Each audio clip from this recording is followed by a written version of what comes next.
Lorsque vous vous tenez au sommet, vous êtes soit vénéré comme un dieu, soit craint comme un monstre, et parfois les deux à la fois, ce qui est exactement ce que vit Seika, l'exorciste le plus fort de ce monde. Bien qu'il ait consacré sa vie à protéger l'humanité, c'est son propre peuple qui se retourne contre lui. Récompensant ses sacrifices-vie, Seika renaît sans magie, mais découvre qu'il a toujours avec lui ses pouvoirs d'exorciste surpuissants. Mais cette fois, il refuse de répéter les erreurs de sa vie passée et cache ses pouvoirs, prétendant être ordinaire pour pouvoir enfin avoir une vie paisible. Il renaît dans un monde de magie et de monstres sous le nom de Seika Lamproud, le troisième fils d'une famille noble connue pour produire des mages de qualité. Il a seulement entendu dire que sa mère était la copine de son père. Mais ce n'est pas la vérité, car il est le fils du frère cadet du chef de famille de la mère. Seul son oncle Robert, qui se fait passer pour son père, le sait, et Seika n'en a aucune idée. Lorsque Seika a 5 ans, Robert effectue un rituel pour déterminer son pouvoir magique et découvre qu'il est égal au nombre de petites amies que j'ai. Il n'a peut-être aucun pouvoir magique, mais cela ne le dérange pas car il possède toujours l'énorme pouvoir spirituel qu'il possédait dans sa vie précédente. Un jour, il utilise des feuilles comme talisman et les transforme en rats et en corbeaux pour tester son pouvoir spirituel. C'est alors que son frère aîné, Glee, un futur Hollandais, arrive pour l'insulter et l'intimider. Alors qu'il est sur le point de frapper Seika sans raison, il invoque ses serviteurs corbeaux pour attaquer le mensonge. Et un frère aîné timide, Luft, vient chasser les corbeaux. Luft se méfie de Seika car il n'a pas été attaqué par les corbeaux, mais il garde ses gouttes lui-même. Au fil du temps, voyez-le travailler seul pour créer du papier afin qu'il puisse créer de véritables poupées en papier qui sont la base de ses sorts. Son seul ami dans la maison est une servante nommée Yifa, qui trouve toujours une excuse pour venir le voir. Glee le persévère toujours et il n'oublie jamais de montrer ses capacités magiques devant son jeune frère perdant. Il déclare que puisqu'il a du talent contrairement à Seika, il ira à l'Académie impériale de magie. Mais juste à ce moment-là, Robert arrive et l'emmène à la leçon de formation magique. Seika voit une opportunité et demande à son père de se joindre à la séance d'entraînement. Et malgré son manque de magie, il est autorisé à participer. Luft et Glide pratiquent la magie du vent et du feu sur des rochers et Glide fait appel à Seika pour essayer sa main parce que son père regarde. Seika ne voulait pas montrer son pouvoir, mais il ne voulait pas non plus être victime d'intimidation toute sa vie. Alors, il prend la baguette magique de Glee, utilise les arts spirituels pour manipuler les éléments qui l'entourent et tire une puissante boule de feu bleu qui étonne ses frères et son père. Ces données affirment qu'il existe des cas où des personnes nées sans pouvoir magique peuvent utiliser des sorts. Et lorsque Seika atteint l'âge de 11 ans, il décide d'invoquer l'un des nombreux démons qu'il avait vaincus et asservis dans sa vie précédente, parce qu'il les a scellés dans une dimension parallèle. Il est sûr qu'il peut les appeler dans ce monde aussi. Pour sa première convocation, Seika choisit le moins menaçant de ses sermons, Yuki, le renard blanc mystique. Elle apparaît sous sa forme humaine et s'accroche immédiatement à Seika, disant qu'il lui manquait beaucoup. Mais il doit vérifier si elle est vraiment Yuki, car elle était une belle femme dans le passé. Ils réalisent tous les deux que ses pouvoirs ne constituent pas une guérison complète, mais elle est fatiguée de la dimension parallèle. Alors elle se transforme en renard pour vivre à ses côtés. Un jour, Seika trouve Glide essayant de forcer Yifa à venir dans son lit la nuit, mais il défend la jeune fille en disant qu'elle est sa servante. Flea le frappe, mais Seika bloque son poing et le force à reculer. Yifa remercie Seika, puis lui demande de venir avec elle pour aider un petit monstre blessé qu'elle a trouvé. Seika lui demande de regarder de l'autre côté, affirmant qu'il ne peut pas se concentrer lorsqu'il est surveillé, puis utilise ses arts spirituels pour guérir les blessures du petit en un instant. Rufa fait l'éloge de Seika, mais il dit qu'elle est aussi quelque chose de spécial car il l'a souvent trouvée en train de regarder les âmes des animaux. Rufa est surprise d'apprendre qu'il peut aussi les voir et elle décide de révéler son secret. Elle prétend qu'elle peut voir des esprits élémentaires qui semblent aimer les choses les plus malades, mais l'évite et après avoir confirmé que Yifa peut commander les esprits, il invoque un esprit du feu et lui demande de le faire disparaître. Après avoir essayé pendant plusieurs minutes, Yifa ordonne à l'esprit du feu de disparaître et se rend compte qu'il est désormais un bon subordonné. Il l'aide à s'entraîner au fil des mois et elle apprend à mieux contrôler les esprits. Bientôt, Seika aura 12 ans, mais son père n'est même pas à la maison pour son anniversaire. Plus tard, ses frères l'ont vu venir et s'entraîner au combat à l'épée avec lui. Juste à ce moment-là, 2 servantes les informent qu'un monstre géant se dirige vers le manoir. Seika sent le monstre avant tout le monde. Et lorsque le monstre salamandre géant apparaît, l'intimidateur fait pipi dans son pantalon et s'enfuit. Il prend les choses en main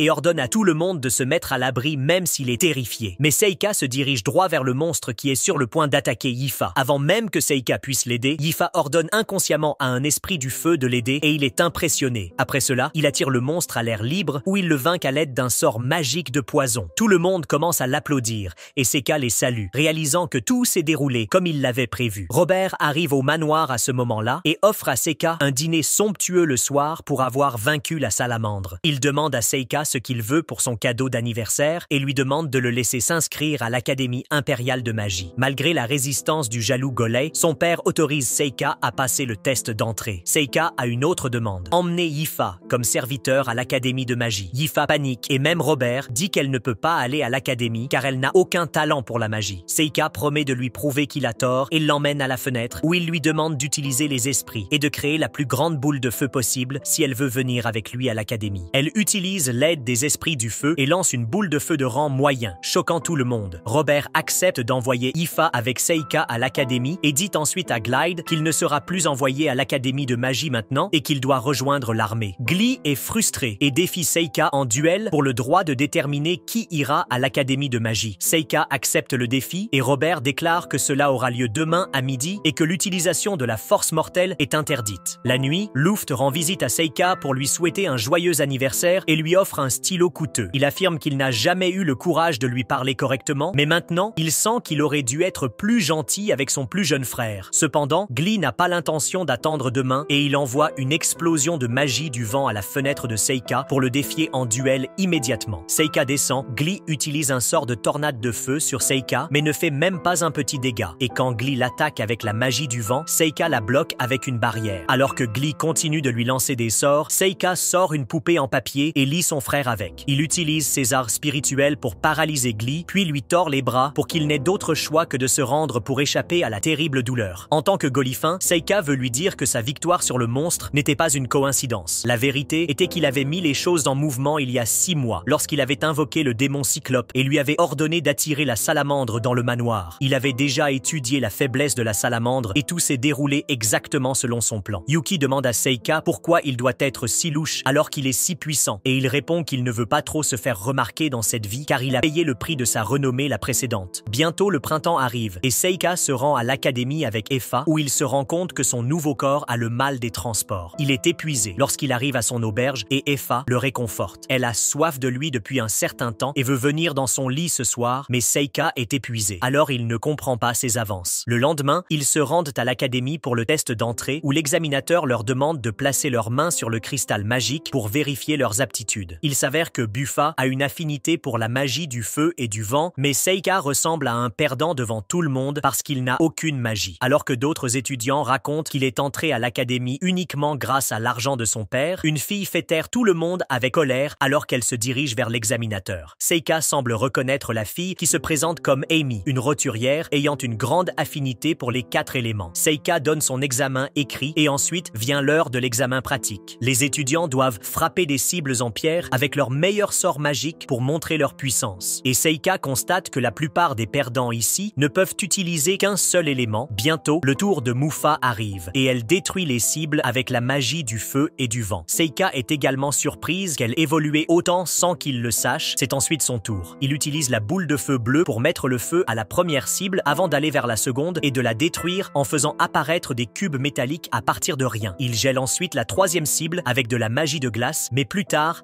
Amy étourdit tout le monde car elle peut utiliser 4 éléments de base ainsi que les éléments avancés de lumière et d'obscurité. Les résultats sont annoncés le lendemain et, bien qu'Yifa soit nerveuse à l'idée d'échouer, elle se classe 2e sur une liste de mérite. Seika qui est 3e. Amy est la meilleure et Seika l'a choisie comme prochaine cible, déterminée à être bientôt subordonnée. Ils s'inscrivent officiellement à l'académie et dès le premier jour, Seika remarque que quelque chose ne va pas. Il demande à Effa s'il y a des esprits à proximité et elle lui fait remarquer qu'il y a beaucoup d'esprits sombres qui errent. Seika suit son instinct et trouve un cercle magique effrayant gravé sur le sol. Il suggère qu'il pourrait s'agir d'une expérience scolaire, mais laisse certaines de ses poupées en papier espionner la zone. Alors qu'Annie prononce son discours en tant qu'étudiante d'honneur, 3 démons mineurs s'écrasent lors de leur fête d'inscription. Tout le monde panique, mais Seika observe calmement les démons pour trouver leur objectif. Les professeurs engagent le combat contre les démons, et l'un d'eux est sur le point d'être écrasé quand Amy attaque le démon pour la sauver. Seika pense que les démons sont trop trop lent pour être la principale force d'attaque, et il utilise ses poupées espionnes pour trouver le démon activant le cercle magique. Il informe Yifa qu'il a une tâche urgente à accomplir et part affronter le démon. Il s'approche du démon en lui demandant la raison pour laquelle il attaquait l'école, mais le démon ne prend pas la peine de répondre et invoque ses serviteurs pour l'attaquer. Seika détruit 2 des démons avec ses arts spirituels, puis scelle le 3e dans une dimension parallèle. Le démon boss décide de l'affronter de front et invoque plusieurs épées pour le combattre. Seika utilise ses poupées en papier pour l'attaquer avec le feu, mais le démon peut les voir même s'ils sont invisibles et les contrecarre avec de la magie. Et il lance son épée sur Seika qui l'esquive mais est touché. Lorsque le démon téléporte la lame, Seika est pris de court en entendant cela et le démon regarde un barrage d'épées sur lui pour l'achever et lui arracher la tête. Alors que le démon part affronter le héros, Seika réapparaît soudainement en chantant la chanson sur le fait d'être le plus fort. Le démon l'attaque à nouveau, mais ses attaques n'ont bientôt plus aucun effet sur Seika, qui lui dit que le véritable pouvoir ne réside pas dans la force individuelle, mais dans la ruse, pour bien contrôler ce pouvoir. Le démon invoque des centaines de lames sans exagérer pour un effet dramatique et déclare qu'il fera tout son possible. Maintenant, Seika esquive toutes les épées et utilise ensuite la magie de l'eau pour inonder toute la zone. Le démon se téléporte dans le ciel et attaque Seika d'en haut, mais il esquive et invoque un apossum éclair pour le tuer. Le démon prend le coup et apparaît ensuite derrière Seika, le transformant en beignet humain. Cependant, Seika attendait d'être touché et utilise un sort d'autodestruction qui inflige de sérieux dégâts à son ennemi. Immédiatement après l'explosion, Seika échange sa place avec l'une de ses poupées en papier, qui a subi tous les dégâts des attaques précédentes. Le démon réalise son tour et dit qu'il doit être à court de ses poupées, mais Seika lui montre qu'il y en a plus là d'où elles viennent. Il décide de mettre fin à leur combat et invoque l'une de ses invocations les plus puissantes qui est scellée derrière de nombreuses portes. Un dragon apparaît derrière les portes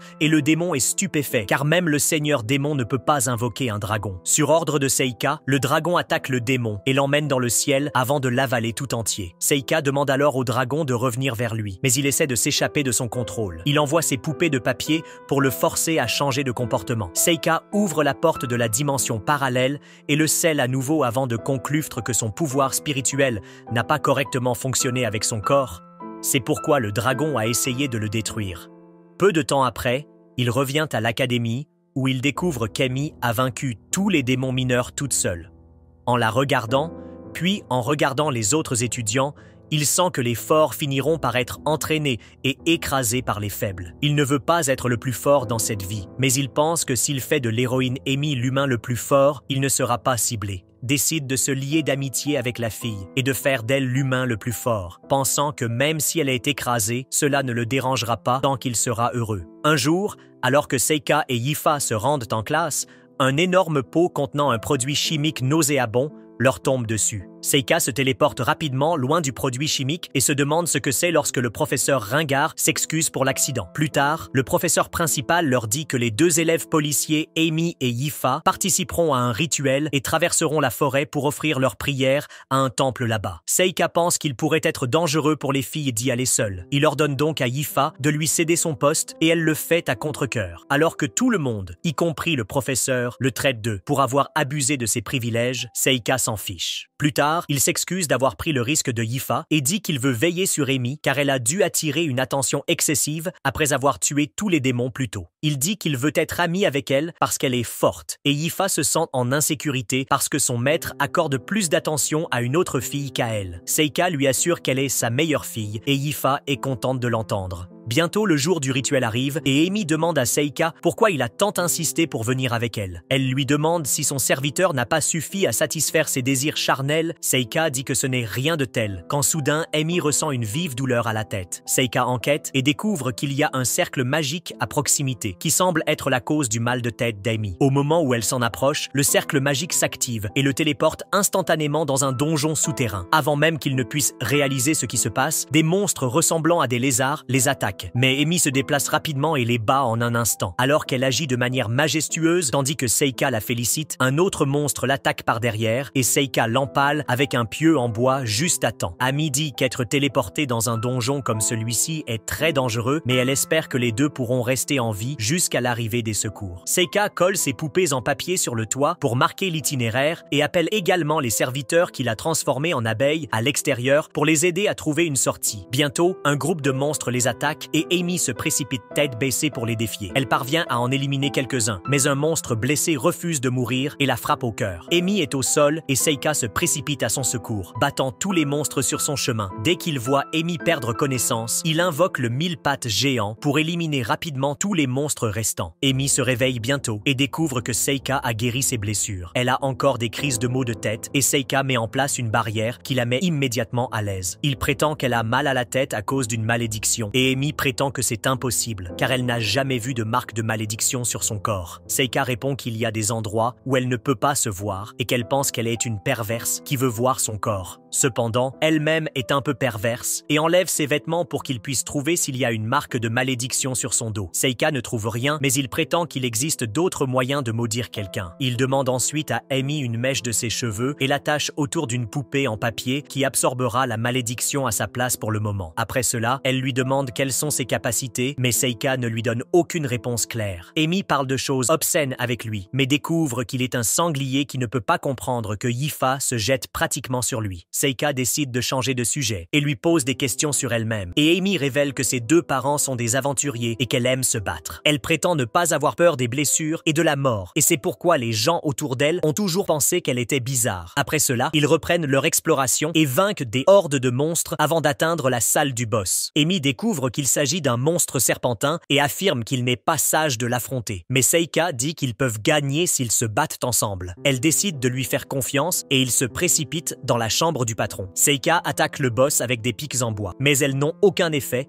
et le monstre lui crache de l'acide. Seika esquive l'attaque et Amy attaque le monstre par derrière, mais sa magie ne parvient pas non plus à faire une brèche. Seika trouve bientôt une chance, empale la bouche du monstre avec un clou doré et demande à Amy d'utiliser un pare-feu dessus. Elle fait ce qu'on lui dit et le clou doré absorbe toute la chaleur pour exploser. Elle est ravie d'avoir vaincu le boss et serre Seika dans ses bras, affirmant que leur travail d'équipe était sans faille. Il la félicite et lui dit qu'elle est forte avant de passer aux récompenses du donjon. Seika trouve une épée mythique incrustée dans une main de démon et la donne à Amy car elle lui conviendra. Juste à ce moment-là, un anneau magique tombe au sol et il décide de le garder comme récompense. Il dit que c'était amusant d'être un aventurier. Bientôt, ils trouvent la sortie et retournent à l'école où ils informent les professeurs du donjon. Le cercle magique dans lequel ils avaient été téléportés avait disparu à ce moment-là, donc personne ne pouvait découvrir le coupable derrière cela, mais il l'avait déjà découvert. Il va directement voir le professeur Ringard et le confronte à propos de la malédiction qu'il a lancée sur Amy. Le professeur lui a demandé comment il avait appris cela et a énuméré 13 raisons pour lesquelles il pensait que le professeur travaillait pour des démons. Il a compris que le professeur avait aidé les démons à s'infiltrer dans l'école et il l'a également téléporté, lui et Amy, à l'intérieur du donjon. Il lui demande de montrer sa vraie forme, mais l'homme rit en disant qu'il est un humain qui travaille pour les démons en tant qu'espion. Seika salue l'homme comme un génie car il a créé un nouveau sort pour maudire quelqu'un à distance et le tuer lentement sans laisser de traces. Seika lui dit qu'il maudit une poupée en papier au lieu d'une amie en ce moment parce que le professeur a fixé la cible de sa malédiction à toute personne contaminée par le sang de démon. Le professeur est stupéfait, puis Seika invoque le démon qu'il a caché et se baigne dans son sang pour prendre la malédiction sur lui-même. Puis, il prie le dieu de l'enfer de transférer la malédiction à son lanceur et de maudire le professeur comme Tutkun, le faisant saigner de tous les trous. Le professeur perd trop de sang et meurt. Peu de temps après, Seika offre la reine qu'il a trouvée dans le donjon à Yifa car elle peut renforcer sa connexion avec les esprits et elle est heureuse de la recevoir. Juste à ce moment-là, Amy passe et elle donne à Seika le même traitement froid malgré tout ce qui s'est passé dans le donjon. Elle est assez amicale avec Yifa et Seika se demande ce qu'il a fait de mal. Ils finissent par bien s'entendre et bientôt Seika et ses amis atteignent la 2e année de leur vie scolaire. Soudain, le directeur adjoint s'approche d'eux et demande à Seika et Yifa de rendre visite au directeur le lendemain et a un mauvais pressentiment à ce sujet. Il rend visite à la directrice le lendemain et découvre qu'elle est une naine qui s'offusque d'être appelée demi-humaine. Elle pense que l'attitude de Seika est similaire à celle de son oncle, qui était autrefois étudiant à l'académie, mais Seika entend parler du frère de son père pour la première fois. Le directeur passe rapidement au sujet principal et dit à Seika qu'il doit participer au tournoi de combat organisé dans le cadre de la compétition avec un nouvel élève. Une fille rousse entre dans le bureau en faisant la queue du directeur et se présente comme Mabel Crane. Le directeur dit qu'ils n'ont que 2 places et que Mabel en prendra une tandis qu'elle veut que Seika prenne l'autre. Quand Amy apprend cela, elle est furieuse de ne pas avoir été invitée alors qu'elle est la meilleure élève, mais Seika a une théorie à ce sujet sujet et il veut la tester. Amy est toujours déçue d'avoir été négligée, même si elle n'aime pas l'idée de participer au tournoi. Elle se plaint que Mabel soit liée à un noble qui a tiré les ficelles pour la laisser participer au tournoi juste pour booster son CV. Amy dit que la fille doit être une enfant gâtée qui ne sait rien du monde réel. Et juste à ce moment-là, Mabel arrive et lui lance les mêmes mots. Amy confronte Mabel, qui dit qu'elle n'a pas été choisie pour le tournoi simplement parce qu'elle était trop faible. Amy prend cela comme un défi et emprunte des épées d'entraînement à certains étudiants pour défier la rousse numéro 2 en duel. Au signal, Amy se précipite vers Mabel, qui bloque son attaque en renforçant son épée avec de la magie noire. Elle égale Amy et la désarme ensuite d'un coup puissant. Mabel la raille, l'appelant la petite héroïne gâtée. Amy la traite de tricheuse pour avoir utilisé la magie dans un combat à l'épée. Mabel répond qu'elle ne peut pas se permettre de se plaindre comme ça dans le monde réel avant de partir. Elle prévient également Seika de déclarer forfait s'il n'est pas sérieux au sujet du tournoi car il finira par être blessé. Dans la voiture, Amy et Yifa continuent de discuter et Mabel dit qu'elles sont toutes des enfants protégés. Seika en a assez de son comportement émotif, mais il décide de s'occuper de ses affaires. Dès qu'ils atteignent la capitale,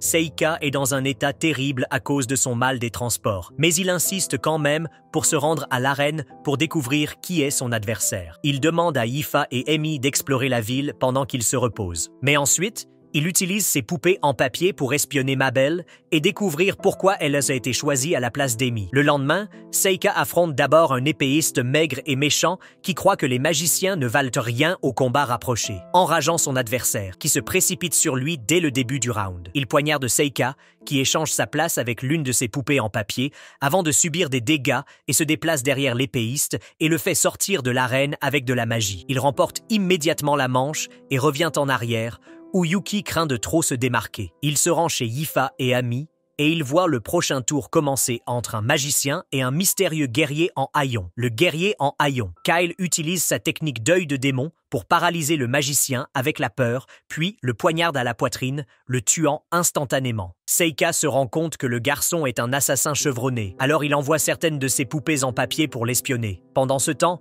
Mabel le regarde également alors qu'elle se prépare pour son combat et elle semble contrariée par quelque chose. Après cela, Seika affronte un mage utilisant Goluftiem au deuxième tour qui prétend que son Goluftiem a été créé spécifiquement pour lutter contre les deux magies. Il ordonne à son Goluftiem de l'attaquer et Seika invoque l'un de ses serviteurs démons les plus rapides pour le trancher avant que quiconque ne réalise ce qui se passe. Le golem est transformé en décombre et une femme abandonne. Sticker retourne auprès de ses amis et Yifa s'inquiète pour sa sécurité. Après avoir vu le combat de Kyle, il lui assure qu'il ne sera pas blessé. Leurs querelles sont interrompues lorsque le combat de Mabel commence et ils tournent leur attention vers l'arène. Son adversaire est un mage de la terre chevronné, mais Mabel coupe ses attaques avec ses épées tranchantes. Alors que l'adversaire chante des sorts plus puissants, Mabel lui lance des couteaux qui brisent facilement les murs de pierre. Mabel coupe le bâton du magicien et le bat, et le commentateur l'appelle l'héroïne aux cheveux roux. Seika est confus, car il ne comprend pas encore très bien les traditions de ce monde. Et Amy lui dit que le deuxième héros s'appelait Mabel et qu'elle avait la même couleur de cheveux ainsi que le même choix d'armes que leur cadette. Seika réalise ce qui se passe et la nuit, il intercepte un espion démon qui envoie un pigeon messager à ses proches. L'homme feint l'ignorance et tente d'attaquer Seika par derrière, mais il le lie avec des vignes. L'espion lui demande comment il a su pour lui et Seika lui dit qu'il avait demandé à ses serviteurs qui le surveillaient de parler à d'autres informateurs. Seika lui demande alors quel message elle a envoyé, mais l'espion lui demande d'interroger son cadavre. Seika répond qu'il demandera à son âme s'il n'est pas prêt à parler et il invoque la version minuscule et effrayante du titan bestial. Le singe fou a un démon qui peut lire dans les pensées, et il fait taire l'espion en lui volant des mots de la bouche.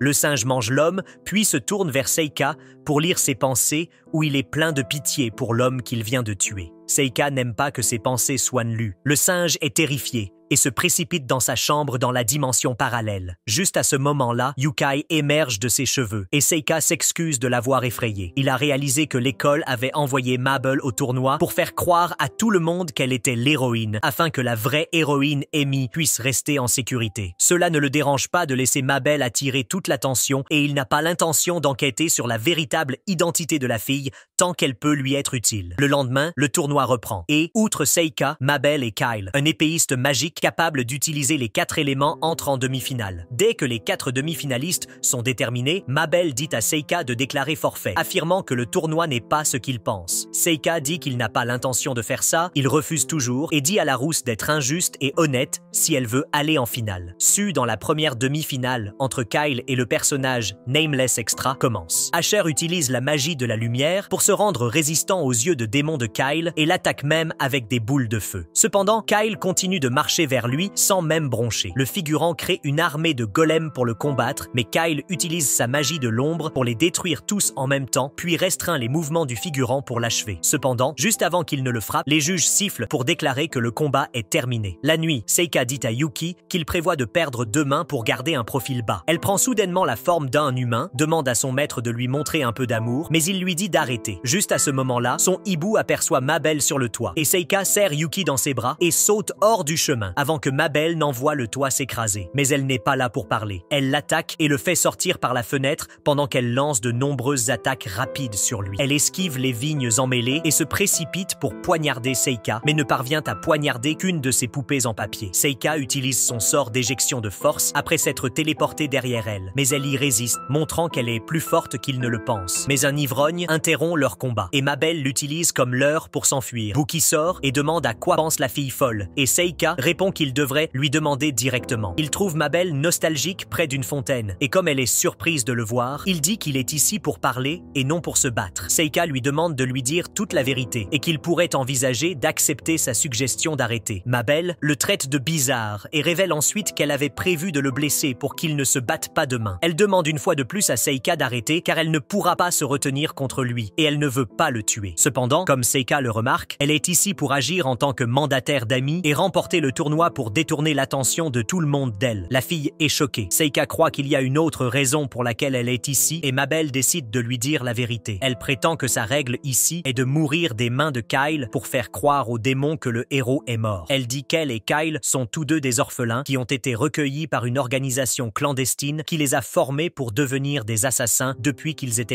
jeunes. L'organisation rassemble les orphelins en groupes de 4 personnes qui se renforcent ensemble à mesure qu'elles tissent des liens les unes avec les autres. Cependant, lorsqu'ils atteignent la puberté, le plus fort du groupe se voit implanter un sort magique dans la tête qui détruit ses émotions et le transforme en une machine à tuer sans cervelle. Dans son groupe, Kyle a obtenu le sort magique et il a dû tuer ses 3 amis pour prouver ses compétences. Il en a déjà tué 2, mais l'organisation a ensuite trouvé un moyen de gagner de l'argent avec Mabel en rendant Kyle célèbre en tant que tueur de héros. Alors, ils l'ont envoyé au tournoi. Cependant, elle n'a pas l'intention de mourir définitivement de ses mains et veut le tuer. Mabel prétend que Kyle a tué son frère qui était dans le même groupe, mais Seika la dénonce. Il sait que Kyle est son vrai frère et elle veut le tuer pour le libérer de son destin cruel. Elle est étonnée par sa déduction correcte et dit à Seika que c'était le dernier souhait de son frère d'être arrêté par elle s'il devenait un monstre. C'est pourquoi elle veut entrer en finale quoi qu'il arrive et le vaincre en risquant sa vie. Seika se lève et dit qu'il a changé d'avis et qu'il va maintenant entrer en finale et battre Kyle pour elle. Le lendemain, ils s'affrontent dans l'arène. Alors que Mabel brandit sa hache géante, elle affirme qu'un garçon noble gâté ne pourra pas la vaincre. Le commence et malgré son arme lourde, Mabel se déplace avec une vitesse incroyable et met Seika sur le pied arrière avec ses frappes puissantes. Il l'attaque en lui tirant des pierres, mais elle utilise l'élan de la hache pour esquiver l'attaque et contre-attaque en lui lançant des couteaux. Seika les bloque puis l'attache avec des amendes, mais Mal se libère d'eux avec la force brute. Seika met une de ses poupées en papier sur sa hache pour la rendre 1000 fois plus lourde, de sorte qu'elle ne peut même pas la soulever. Elle invoque des vignes plus robustes pour la retenir et ramasse sa hache. Les juges signalent la victoire de Seika et le duel est terminé instantanément. Mabel se sent perdue après sa défaite. Bientôt, le tour final du tournoi entre Seika et Kyle commence. Seika demande au garçon Emo ultime s'il s'attendait à combattre Mabel et il répond que c'était le plan. Il a vraiment perdu toutes ses émotions et dit qu'il la tuera quand même parce qu'il a reçu l'ordre de le faire. Seika n'aime pas son attitude froide et dit qu'il s'assurera de la changer après l'avoir vaincue. La bataille commence et Seika utilise une brume cramoisie pour empêcher l'œil démoniaque de Kyle de l'affecter. Kyle marche toujours vers lui sans être déconcerté malgré l'attaque de Seika avec sa boule de feu bleue. Il le détache en utilisant les vignes métalliques, mais Kyle est capable de les briser en utilisant la magie de l'ombre avant d'attaquer Seika avec. Seika bloque l'attaque en utilisant une barrière, alors il invoque un démon armé pour venir à sa place. Kyle attaque le démon qui reste indemne et brise ses os avec une attaque légère. Terre remarque que s'il avait ses émotions, il ressentirait une véritable peur en défigurant un adversaire plus fort que lui. Il s'approche de Kyle inconscient quand soudain une malédiction apparaît sur tout son corps. Seika détruit une barrière pour maîtriser la malédiction, mais a déjà gravement blessé le corps de Kyle. Cependant, il a retrouvé sa personnalité pendant un bref instant et alors que Seika essaie de diagnostiquer ses symptômes, il lui a demandé de s'excuser auprès de Mabel en son nom. Kyle meurt avec ça. Sa fierté est celle de l'exorciste le plus fort blessé et il décide d'utiliser toutes ses capacités pour le ramener à la vie. Alors qu'il commence à chanter un sort pour faire revivre Kyle, Yuki le supplie d'arrêter car faire revivre son adversaire attirerait trop d'attention. Alors il arrête le sort de résurrection. Alors que la brume rouge se dissipe, Seika stocke le corps de Kyle dans une dimension parallèle et prétend qu'il l'a évaporé sans laisser la moindre trace. Il remporte le tournoi avec ça et plus tard, il enterre le corps mort de Kyle dans un endroit calme avec l'aide de Mabel. Elle savait que son frère était condamné à mourir s'il perdait, alors elle avait abandonné tout espoir de le sauver. Seika lui transmet le dernier message de Kyle dans lequel il s'excuse pour le trèfle à 4 feuilles.